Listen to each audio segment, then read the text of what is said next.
napapagod na ako. Pagod ka na ba, Papa P? Ay, may jet lag. Papa P, sa 18 years mo sa showbiz, masasabi mo bang yung investment mo may money for life ka na? Of course, all caps. Wow. Is that enough na ba para mag-retire ka? More than enough, I should say, humbly speaking.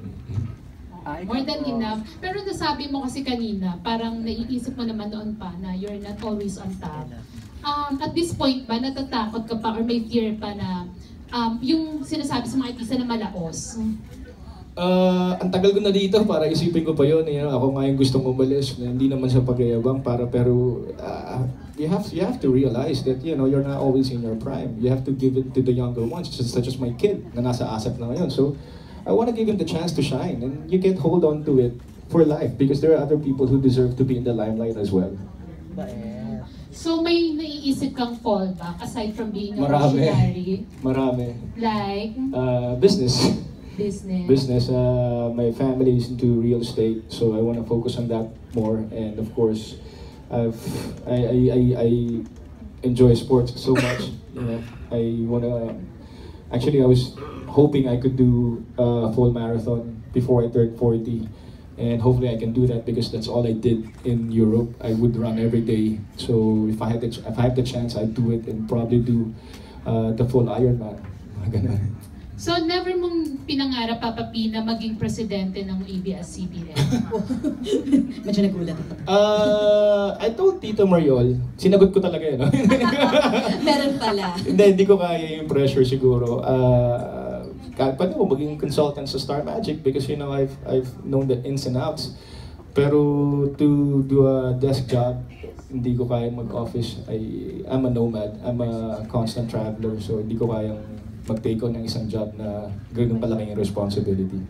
Okay. Yung last question ka na lang. Since ang yaman-yaman mo na, kahit hindi mo aminin sa amin, and sabi mo naman, darating yung time na magkakaroon ka ng family, do you believe in prenuptial agreement?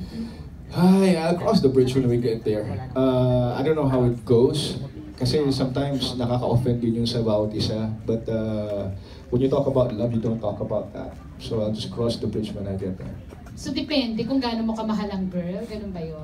All in naman yun eh. All in naman yun. Siguro at that time, hindi mo naiisipin yung divorce. So, sana mutual, di ba?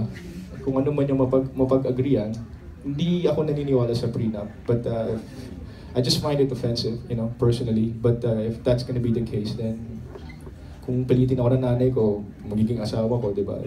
I'll know by then. Paano kung yung girl ang humingi ng prenup? Eh di chamba. Anong chamba? Di bones. Okay lang sa'yo. Oo naman. Oo naman. Practical lang. Okay, thank you, Papa. Thank you, Janice. One last question. Okay po. From Ray Bumali. Last talaga. Dalawa sana eh. Papa P, ano tawag dito?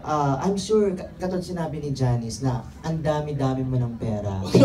Kasi you're one of the self-made man sa industry. Few lang kayo ha. Ang tanong ko lang, anong gagawin mo sa napakarami mong pera?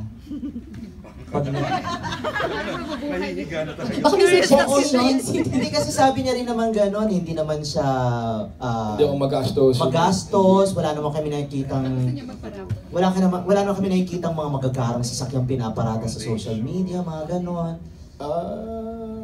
As noble as it may sound, I think we're all used for reasons, for a purpose. And kung i-impress sa akin na, you know, tumulong dito, gawin to, siguro it's all part of it because lumilipas naman yun eh. Lumilipas ang edad as well as pera, lumilipas din. But you have to be wise with your investments.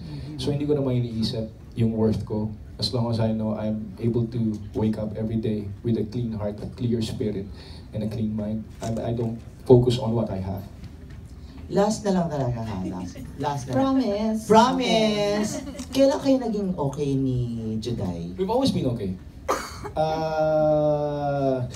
I don't think we ever had a falling out. Siguro there were some misunderstandings when we were young, pero we've always been okay. Every time we see each other, we never had a fight, in all fairness to Juday. And we've been friends for a long time. So I think that's enough for us to value whatever we have.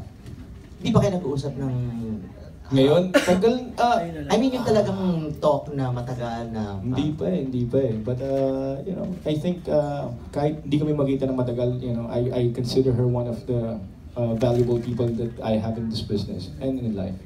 Thank you. Thank you. That's it. Thank you so much. And now we go to DJ Jaiho for the questions naman that came in via the social media accounts because we're streaming live right now, Piolo. Okay, so here we go. Hi, Mama B. Good afternoon. Ito last 2 questions na ito mula sa mga netizens natin kasi we're using the hashtag SunLifePiolo naman para sa oras na ito at may nakuha tayong mga questions mula sa ating Twitter account kay Alex